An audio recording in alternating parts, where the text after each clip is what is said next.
আপনারা ইয়াজুজ মাজুজের নাম শুনেছেন না? ইংরেজিতে বলে গগ ম্যাগগ। নূহ আলাইহিস সালামের 4 সন্তান ছিল, হাম, সাম, ইয়াফাস, কানাআন। এই ইয়াফাসের বংশধর হচ্ছে ইয়াজুজ মাজুজ, জঙ্গলি। হাজার হাজার শুধু বংশ বিস্তার করে। তারা এসে লোকালয়ে মানুষের উপর আক্রমণ করে, তাদের গবাদি পশু এগুলো ছিনিয়ে নেয়, ফলমূল খেয়ে ফেলে।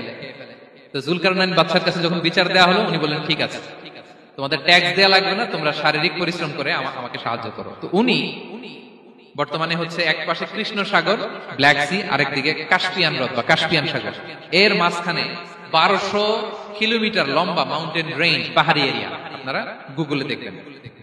এইখানে দুই পাহাড়ের মাঝখানে ফাঁকা জায়গায় তিনি বড় বড় লোহার পাত প্রথিত করলেন, গেড়ে দিলেন। এরপরে তামা, সীসা গালিয়ে বিশাল একটা ওয়াল তৈরি করলেন। এটা যুলকারনাইন উনার বানানো ওয়াল বা ড্যাম, প্রাচীর। এখন আর ইয়াজুজ মাজুজ আসতে পারে না। ওরা আর আসতে পারে না। ওরা প্রতিদিন এটা ভাঙার চেষ্টা করে, কিন্তু ভাঙতে ভাঙতে আরেকটু ভাঙলেই ভেঙে যাবে। ওরা বলে আগামীকাল ভেঙে ফেলবে, ইনশাল্লাহ বলতে ভুলে যায়।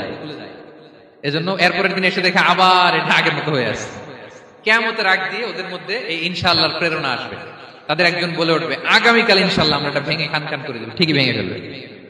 তখন তারা ভেঙে চুরে কুটি কুটি ইয়াজুজ মাজুজের দল এসে হামলে পড়বে।